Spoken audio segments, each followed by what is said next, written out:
दोस्तों ये किताब डॉक्टर बिमल छज्जर जी ने लिखी है, जो कि भारत के जाने माने कार्डियोलॉजिस्ट हैं। और इस किताब में उन्होंने 201 diet tips for heart patients दिए हैं। और आज की वीडियो में इन्हीं 201 टिप्स में से मैंने कुछ 40 टिप्स सेलेक्ट करी हैं जो कि मुझे बहुत ज़्यादा रेलिवेंट लगी, क्योंकि 201 टिप्स तो एक वीडियो में कवर करना बहुत मुश्किल हो जाएगा। लेकिन जो मेन इंपॉर्टेंट हैं डाइट को लेके हार्ट पेशेंट्स को, वो मैंने लिखी हुई हैं। हर एक पेज पे ये 10 हैं, 20, 30, 40 और इसके बाद एक लास्ट में एक बोनस टिप है 41, can I take red wine. तो चैनल पर अगर आप नए हो तो चैनल सब्सक्राइब जरूर कर लेना, क्योंकि यहां पर हम बात करते हैं अपनी और अपनी फैमिली से रिलेटेड हेल्थ इश्यूज के सभी चीजों के बारे में। तो जिन्होंने ये बुक नहीं पढ़ी है वो चिंता ना करें, आज मैं आपको इसके मेन पॉइंट जो है वो बताने जा रहा हूं। दोस्तों इस किताब में पेज नंबर 21 पे डॉक्टर साहब ने ये क्लियरली बताया है कि जो हमारे देश में डॉक्टर्स हैं, अनफॉर्चुनेटली वो पेशेंट्स से पैसा तो कमा लेते हैं,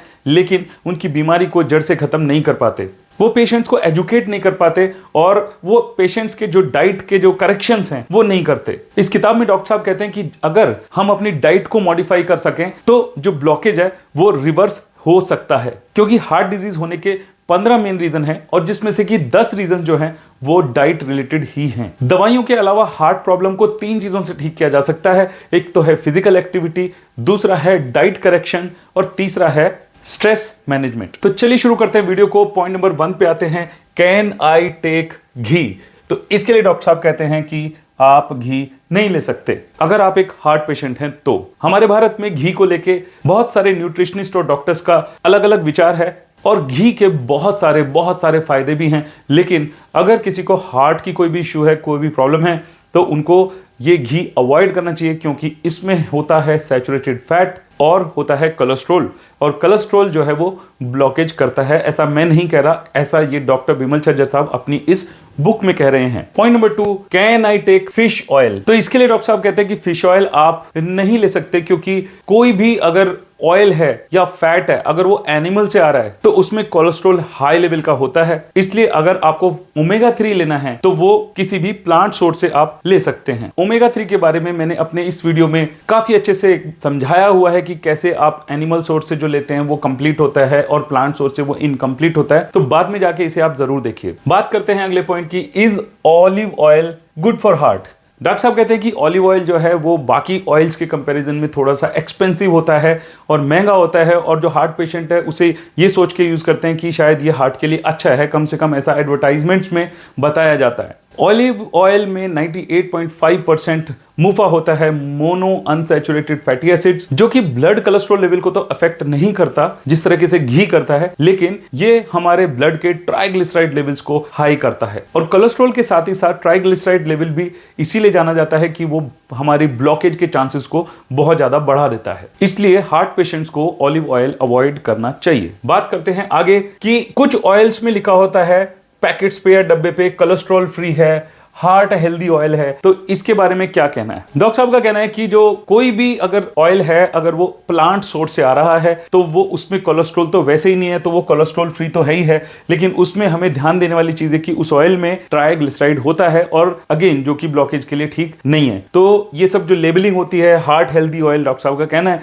कि ऐसा कोई भी ऑयल नहीं जो हार्ट के लिए हेल्दी होता हो। बात करते हैं best way to reduce triglyceride. अब यहाँ जब ट्राइग्लिसराइड की बात चल रही कि हर एक ऑयल में अगर ट्राइग्लिसराइड है ही है तो हम उसको कम कैसे कर सकते हैं, तो यहां पे डॉक्टर साहब ने कुछ सजेशंस और कुछ एडवाइस दी है कि आप जो है अपना ऑयल इनटेक कम करें, अपना जो शुगर इनटेक है वो कम करें, यानी कि ऑयल कम लें, शुगर कम लें, और सिंपल कार्ब्स जैसे कि मैदा, व्हाइट राइस या फिर अल्कोहल जो है उसे कम लें, क्योंकि अल्टीमेटली ये ग्लूकोज में कन्वर्ट होते हैं। ट्राइग्लिसराइड लेवल को कम करने के लिए डॉक्टर साहब कहते हैं कि हमें होल फूड्स खाने चाहिए, सब्जियां खानी चाहिए, फ्रूट्स खाने चाहिए, व्हीट ब्रांड खाना चाहिए, ब्राउन राइस खाना चाहिए, जो कि फाइबर में हाई होते हैं और जिनकी वजह से हमें ब्लड शुगर इंक्रीज जल्दी से नहीं होता। अगला पॉइंट है कि क्या मैं ढोकला खा सकता हूं। अभी ढोकला क्या है? ये एक गुजराती डिश है जो कि बेसन और दही से बनाया जाता है। ये एक फर्मेंटेड प्रोडक्ट है जो कि डाइजेशन के लिए बहुत अच्छा भी है। जहां तक हार्ट पेशेंट की बात है तो डॉक्टर साहब कहते हैं कि हार्ट पेशेंट्स इसको ले सकते हैं प्रोवाइडेड जो दही इस्तेमाल करी गई है वो स्किम्ड मिल्क की हो, यानी कि उसका जो फैट है वो कई बार दूध में से निकाला जा चुका हो। और डॉक्टर साहब कहते हैं कि एक दिन में 200 ml तक का जो दूध है वो skimmed milk heart patient use कर सकते हैं। तो इसलिए अगर ढोकला स्किम्ड मिल्क से बनी हुई दही से बना है और उसके ऊपर ऑयल की कोई सीजनिंग नहीं है तो ढोकला को खाया जा सकता है। अगर हम बात करें अगले पॉइंट की, जिसमें ये बात कर रही है नान, ब्रेड, मैक्रोनी और नूडल्स, तो क्या ये प्रोडक्ट, ये खाने के आइटम एक हार्ट पेशेंट का हार्ट के लिए रिकमेंडेड है? तो इसमें डॉक्टर साहब का कहना है कि बिल्कुल भी नहीं है, क्योंकि इनमें सब में होता है मैदा जो कि फाइबर में बहुत लो होता है। इसलिए जब भी इन चीजों का सेवन करें तो बहुत ही मॉडरेशन में करें, बहुत कम खाएं। अगर बात करें ओट मील की, तो ओट मील, ओट्स खाने को क्यों सजेस्ट किया जाता है एक हार्ट पेशेंट को, या फिर अगर किसी को हार्ट का कोई भी प्रॉब्लम है तो दोस्तों ओट्स में क्या होता है, फाइबर, और फाइबर कंट्रोल करता है हमारे कोलेस्ट्रॉल लेवल्स को ब्लड में। इस किताब में बताया गया कि अगर हम 2 कटोरी ओट ब्रेन रोज इस्तेमाल करते हैं तो जो कोलेस्ट्रॉल के चांसेस हैं वो 10% तक रिड्यूस हो सकते हैं। साथ ही साथ ओट्स खाने से ब्लड शुगर लेवल्स जो हैं वो भी स्टेबलाइज होते हैं। आगे बात कर लें, अगर हम कैन आई टेक कॉर्न या मकई, तो बहुत सारे लोगों का ऐसा कहना होता है कि कॉर्न के अंदर फ्रक्टोज होता है और उसको हमें नहीं लेना चाहिए, लेकिन बुक में डॉक्टर साहब ने बताया है कि जो कॉर्न है वो हम मॉडरेशन में यूज कर सकते हैं, इसे खा सकते हैं। कॉर्न के अंदर जो है वो फाइबर होता है जो कि एंटी कैंसर एक्टिविटी के लिए भी अच्छा माना जाता है कॉर्न को, और कोलेस्ट्रॉल लेवल्स को भी कम करता है। और इसको हम किसी भी रूप में इस्तेमाल कर सकते हैं, चाहे वो कॉर्नफ्लेक्स हो, चाहे वो मक्का की रोटी हो, चाहे वो उबला हुआ कॉर्न हो, जिसे कि एज ए सलाद भी हम खा सकते हैं। इस पॉइंट नंबर 9 पर हम आ जाते हैं, कैन आई ईट केक्स। तो ऑब्वियसली सभी लोगों को ज्यादातर पता ही है कि केक्स या फिर कोई भी बेकरी आइटम हमको अगर हार्ट प्रॉब्लम है तो नहीं खाना चाहिए। मैंने सोचा मैं बता दूं कि क्यों नहीं खाना चाहिए कोई भी बेकरी प्रोडक्ट, क्योंकि कोई भी केक है उसमें मैदा, शुगर, मिल्क और क्रीम, ये चीजें तो 100% मैंडेटरी हैं जो कि डलती हैं। और ज्यादातर केक्स में अंडा भी डलता है, जिसमें कि येलो पार्ट जो होता है योक, उससे उसमें कोलेस्ट्रॉल भी होता है। तो बेकरी का कोई भी आइटम जो है वो कोलेस्ट्रॉल को बढ़ाता है। दोस्तों इस बुक में डॉक्टर साहब ने कुछ हल्की फुल्की एक्सरसाइज भी बताई हैं जो कि हम अपने घर पर कर सकते हैं, और जो कि मैं अपने अगले वीडियो में बताऊंगा कि डॉक्टर साहब ने वो कौन सी ऐसी बेसिक एक्सरसाइज बताई है जिसे हर एक आदमी कर सकता है फॉलो, और जो कि हमें हार्ट इश्यूज में, हार्ट प्रॉब्लम में काफी फायदा दे सकता है। उसके मैंने प्रैक्टिकल वीडियो बनाया है जो कि मैं अगले हफ्ते पोस्ट करूंगा। तो अगर आपने चैनल को सब्सक्राइब नहीं किया तो कर लीजिए। बात कर लेते हैं पॉइंट नंबर 11 की, how to reduce calories of chapati या फिर रोटी। रोटी की जो कैलोरीज हैं उसको हम कैसे कम कर सकते हैं। तो डॉक्टर साहब कहते हैं कि जो रोटी है उसके अंदर अगर हम सब्जियां भर देते हैं तो उससे जो व्हीट है उसमें फाइबर और भी ज्यादा ऐड हो जाता है, या फिर अगर रोटी के आटे के साथ हम अलग से अगर व्हीट ब्रैन ऐड करते हैं तो भी उसका फाइबर कंटेंट बढ़ जाता है, या फिर अगर हम मिस्सी रोटी बनाकर खाते हैं तो वो भी काफी हेल्दी है। आगे बात करते हैं कि हम राइस की कैलोरीज को कैसे कम कर सकते हैं। तो डॉक्टर साहब ने किताब में बताया कि इस राइस में से अगर हम स्टार्च निकाल लेते हैं, जिसके ऊपर बहुत सारे वीडियोस यूट्यूब पे हैं, how to reduce starch in rice, basically उसमें उबाल करके उसको पानी को बार बार उसको जब हम निकालते हैं तो उसमें से स्टार्च निकल जाता है। तो एक तो ये तरीका है राइस का स्टार्च कम करने के लिए या कैलोरीज कम करने के लिए, और दूसरा तरीका यह है कि आप व्हाइट पॉलिश्ड राइस ना खा के ब्राउन राइस खाएं। आगे बात कर लेते हैं, इज होल व्हीट दलिया ऑल्सो गुड। ऑफ कोर्स ये तो सभी को पता है कि जो दलिया है उसमें बहुत ज्यादा हाई फाइबर होता है, ब्रैन होता है और व्हीट के टुकड़े होते हैं, तो जो कि फाइबर कंटेंट बहुत ज्यादा है, इसलिए वो हमारे लिए हार्ट हेल्थ के लिए अच्छा है। नेक्स्ट जो है वो है can I take germinated wheat. तो डॉक्टर साहब ने किताब में बोला है कि जो जर्मिनेटेड व्हीट है वो हार्ट पेशेंट्स के लिए अच्छा है और उसे हम इस्तेमाल कर सकते हैं। ये बहुत रिच होता है, विटामिन बी कॉम्प्लेक्स और विटामिन सी और बहुत सारे मिनरल्स इसके अंदर होते हैं, और इससे डाइजेशन भी इंप्रूव होता है। सोयाबीन क्या हार्ट पेशेंट्स के लिए अच्छा है या नहीं है? तो सोयाबीन अच्छा है और हार्ट पेशेंट्स खा सकते हैं, लेकिन मॉडरेशन में। इसमें हाई अमाउंट ऑफ प्रोटीन होता है और थोड़ा सा फैट भी होता है और कार्बोहाइड्रेट्स भी होते हैं। तो डॉक्टर के मुताबिक ये है कि सोयाबीन आप खा सकते हैं लेकिन लिमिटेड क्वांटिटी में। नेक्स्ट है टोफू। टोफू जो है वो सोया के मिल्क से बनता है और पनीर जैसा होता है दिखने में, लेकिन टोफू में और पनीर में फर्क ये होता है कि पनीर में जो फैट कंटेंट बहुत ज्यादा होता है और टोफू में फैट कंटेंट बहुत कम होता है। इसलिए डॉक्टर साहब इस बुक में ये कहते हैं कि टोफू को हम हार्ट पेशेंट जो हैं वो कंज्यूम कर सकते हैं, क्योंकि उसमें प्रोटीन तो होता ही है, लेकिन साथ ही साथ फैट की जो क्वांटिटी है, जो अमाउंट है, वो बहुत नेग्लिजिबल होता है और उसमें कार्बोहाइड्रेट भी बहुत नेग्लिजिबल होते हैं। आगे बात कर लें कि can I eat unlimited quantity of soybean, क्योंकि सोयाबीन में हाई अमाउंट ऑफ प्रोटीन होता है जो कि किडनी पे भी इफेक्ट डाल सकता है और उसमें फैट भी होता है, तो इसलिए डॉक्टर साहब ने कहा है कि इसे लिमिटेड क्वांटिटी में ही कंज्यूम किया जाए। Are sprouts good for heart? आप मुझे बताएं स्प्राउट्स अच्छे होते हैं? नहीं, ऑफ कोर्स डॉक्टर साहब ने भी किताब में यही लिखा है कि स्प्राउट जो है वो हार्ट पेशेंट्स के लिए या हार्ट के लिए बहुत अच्छे हैं। विटामिन सी, विटामिन ई के अलावा नेचुरल एंटीऑक्सीडेंट और फाइबर से भरपूर होते हैं स्प्राउट्स, जो कि हमारी हार्ट हेल्थ के लिए अच्छे हैं। आगे देख लेते हैं point number 19, why milk is restricted for heart patients? क्यों मना किया जाता है हार्ट पेशेंट्स को कि आप दूध कंज्यूम ना करें? अगेन बात वही आ जाती है, डॉक्टर साहब का मानना है कि कोई भी प्रोडक्ट अगर एनिमल प्रोडक्ट है, अगर वो जानवर से आ रहा है तो उसमें कोलेस्ट्रॉल होता है। इसी तरीके से दूध में कोलेस्ट्रॉल होता है और साथ ही साथ कम से कम 6% जो है वो फैट भी होता है। 100 ml के दूध में कम से कम 11 mg का जो कोलेस्ट्रॉल है वो बॉडी में सप्लाई होता है।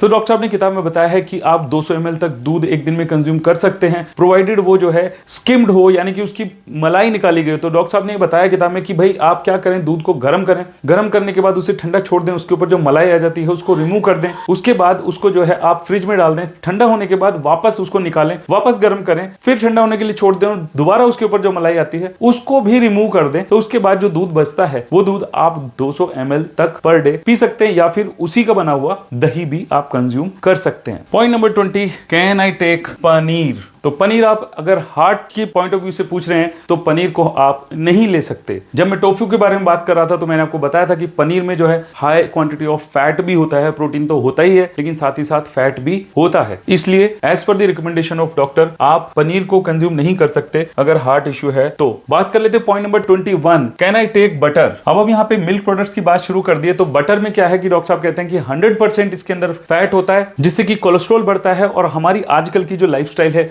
सेडेंट्री लाइफस्टाइल है, जिसमें हम बहुत ज्यादा वर्कआउट नहीं करते, तो इतना ज्यादा फैट कंज्यूम करने के बाद जो हमें कैलोरीज मिलती हैं अगर हम उसको खर्च नहीं कर पाते हैं तो वो हमारे लिए ठीक नहीं है, इसलिए बटर को अवॉइड करना चाहिए 100% अगर किसी को हार्ट प्रॉब्लम है तो। Can I take curd? जैसा कि मैंने अभी थोड़ी देर पहले बताया था, दही जो है आप 200 ml दूध से बनी हुई दही ले सकते हैं, लेकिन प्रोवाइडेड वो स्किम्ड मिल्क हो, उसकी मलाई किस तरीके से निकाली जाती है जैसे मैंने भी बताया। लेकिन आप या तो वो 200 ml का स्किम्ड मिल्क लें या फिर 200 ml की दही लें, इन दोनों में से एक ही पर डे ले सकते हैं। नेक्स्ट पॉइंट में बात हो रही है श्रीखंड, योगर्ट, बटर मिल्क या फिर लस्सी। क्या इनमें से हम कोई भी प्रोडक्ट ले सकते हैं? तो एज पर द बुक जरूर ले सकते हैं, लेकिन इसके अंदर भी जो क्लॉज है वो वही है कि वो स्किम्ड मिल्क से बना हुआ हो।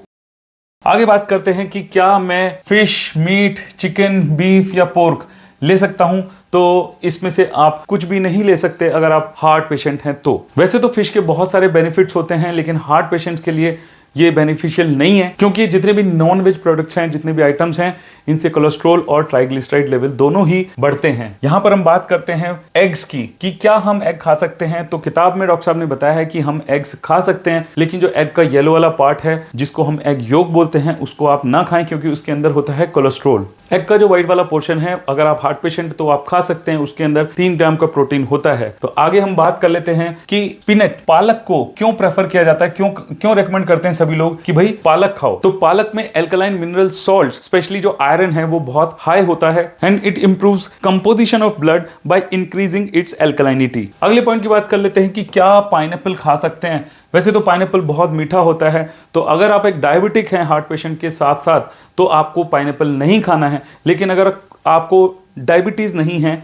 और सिर्फ हार्ट इश्यूज हैं तो पाइनएप्पल को लिया जा सकता है। पाइनएप्पल एक अच्छा सोर्स है विटामिन सी का और इसके अंदर कोलेस्ट्रॉल लोअरिंग सब्सटेंस होते हैं। इसके अंदर हाई फाइबर कंटेंट होता है जिससे कि कोलेस्ट्रॉल कम होता है। अगला पॉइंट है कि why doctors suggest guava? Doctor साहब हमें अमरूद खाने के लिए क्यों बोलते हैं? अमरूद में आयरन होता है, अमरूद में विटामिन सी होता है, अमरूद में बहुत अच्छा फाइबर होता है जिसे सोल्यूबल फाइबर कहते हैं, और ये इससे कोलेस्ट्रॉल ही कम नहीं होता बल्कि ब्लड शुगर लेवल भी जो है वो कंट्रोल होता है। पॉइंट नंबर 29, आंवला। आंवला को अच्छा क्यों माना जाता है? आंवला को हमारे शरीर के हर एक ऑर्गन के लिए कोई ना कोई बेनिफिट जरूर देता है आंवला। ये डायबिटीज के लिए अच्छा है, हार्ट डिजीज में अच्छा होता है, रेस्पिरेटरी जो डिसऑर्डर्स हैं उनमें अच्छा होता है, eye disorders, scurvy disease, preventive ageing या फिर हेल्थ ऑफ हेयर, इन सभी चीजों के लिए ऐसा बॉडी का कोई ऑर्गन ही नहीं है जिससे कि आंवला को फायदा ना मिलता हो। तो इसलिए हार्ट हेल्थ के लिए भी आंवले को डॉक्टर साहब ने नंबर 1 पे रखा है। नेक्स्ट है कि फ्रूट्स जो कि हमें अवॉइड करने हैं, वो हार्ट पेशेंट्स जो डायबिटिक भी हैं और ओबीज भी हैं, तो उनको कौन कौन से फ्रूट्स अवॉइड करने चाहिए। तो डॉक्टर साहब ने इस लिस्ट में 4 फ्रूट्स को रखा है, बनाना, मैंगो, चीकू और ग्रेप्स। तो टोटल 41 पॉइंट्स में से 30 पॉइंट कवर हो चुके हैं। अगर वीडियो में आप मेरे साथ यहां तक बने हुए हैं तो आई एम रियली श्योर कि वीडियो आपको अच्छा लग रहा होगा, और अगर वीडियो अच्छा लग रहा है तो वीडियो को लाइक करें। चैनल अगर सब्सक्राइब नहीं किया तो चैनल को सब्सक्राइब भी जरूर करें। तो 31 से लेकर 40 तक यहां पर जो पॉइंट हैं, यहां पर हम मोस्टली ड्राई फ्रूट्स के बारे में बात कर रहे हैं। कैन आई टेक डेट्स, क्या हम खजूर खा सकते हैं? तो डॉक्टर साहब का मानना है कि यस, आप खा सकते हैं। अगर आप डायबिटिक नहीं हैं तो आप खा सकते हैं, क्योंकि इसके अंदर नेचुरल शुगर जो है वो बहुत हाई अमाउंट में होता है। उसके अलावा डेट्स में फास्फोरस, आयरन और विटामिन भी अच्छी खासी मात्रा में होते हैं। क्या हम फिग्स या अंजीर खा सकते हैं? तो बुक में लिखा है कि खा सकते हैं। वैसे तो इसके अंदर थोड़ी सी स्वीटनेस होती है नेचुरल, लेकिन ये कॉन्स्टिपेशन में भी काफी फायदेमंद है। आगे बात बादाम की कर लेते हैं, क्योंकि बादाम के काफी मिक्स्ड रिव्यूज होते हैं लोगों को कि हार्ट पेशेंट को बादाम खाने चाहिए या नहीं खाने चाहिए। किताब में डॉक्टर साहब कहते हैं कि अवॉइड करना चाहिए। बादाम के बहुत सारे फायदे हैं, ये स्किन हेयर के लिए भी अच्छा होता है। उसके अलावा इसके अंदर कैल्शियम होता है जो कि बच्चों को बहुत अच्छा फायदा देता है। उसके अलावा इसमें अच्छे फैट्स भी होते हैं, लेकिन क्योंकि फैट ज्यादा होता है, करीब 59 ग्राम जो है वो फैट होता है 100 ग्राम ऑफ आलमंड्स या बादाम में, तो इस वजह से डॉक्टर साहब कहते हैं कि उसके जो सारे फायदे हैं वो नेगेट हो जाते हैं एक हार्ट पेशेंट के लिए। नेक्स्ट है काजू। क्या हम कैश्यूनट या काजू खा सकते हैं? इसका जवाब स्ट्रेट अवे डॉक्टर साहब ने बोला है कि नहीं खा सकते हैं। काजू के अंदर अनसैचुरेटेड फैटी एसिड्स होते हैं। लगभग 47 ग्राम का जो फैट है वो 100 ग्राम के बादाम में होता है। इसलिए जो हार्ट के पेशेंट्स हैं उनको कैश्यूनट जो है काजू अवॉइड करना चाहिए। क्या हम रेजिन्स या फिर मुनक्का खा सकते हैं? तो इसमें डॉक्टर साहब ने कहा है कि मॉडरेशन में खा सकते हैं, और अंजीर की तरह ये भी कॉन्स्टिपेशन में रिलीफ देने के बहुत हेल्पफुल होता है, लेकिन जो डायबिटिक पर्सन हैं उनको ये अवॉइड करना चाहिए। पिस्ता, क्या हार्ट प्रॉब्लम्स में पिस्ता ले सकते हैं? डॉक्टर साहब ने स्ट्रेट अवे इसके लिए भी मना किया है कि आप पिस्ता नहीं ले सकते। वैसे तो इस ड्राई फ्रूट के बहुत सारे फायदे हैं, इसके अंदर बहुत सारे विटामिन और मिनरल्स होते हैं, लेकिन इसको खाने से ट्राइग्लिसराइड लेवल भी बढ़ते हैं, इसलिए हार्ट पेशेंट्स के लिए ये मना किया हुआ है। क्या हम वॉलनट या फिर अखरोट खा सकते हैं हार्ट प्रॉब्लम में? यस, हम खा सकते हैं, बट इन स्मॉल क्वांटिटी। अखरोट के अंदर फास्फोरस होता है और बहुत कम क्वांटिटी में विटामिन बी भी होता है, लेकिन इसके हाई फैट कंटेंट की वजह से इसको भी मना किया गया है। क्या हार्ट प्रॉब्लम में कोकोनट, नारियल या फिर कोकोनट मिल्क लिया जा सकता है? तो इसके लिए डॉक्टर साहब ने कहा है कि नहीं लिया जा सकता है। वैसे तो कोकोनट के बहुत ज्यादा फायदे होते हैं, लेकिन हार्ट पेशेंट्स को अवॉइड करना चाहिए क्योंकि इसके अंदर भी बहुत सारे फैट होता है। क्या हार्ट पेशेंट को ग्राउंडनट यानी कि मूंगफली खाना चाहिए? इसके लिए भी डॉक्टर साहब ने बोला है कि नहीं लेनी चाहिए, क्योंकि मूंगफली के अंदर भी बहुत ज्यादा फैट होता है, और ये फैट कुछ भी नहीं बल्कि ट्राइग्लिसराइड ही है। चाहे मूंगफली को आप रोस्ट करके खा रहे हैं, चाहे बॉईल करके खा रहे हैं, चाहे पानी में भिगो के खा रहे हैं, इससे कोई फर्क नहीं पड़ता। किताब में यही लिखा है कि आपको मूंगफली नहीं खानी चाहिए अगर आप हार्ट पेशेंट हैं तो।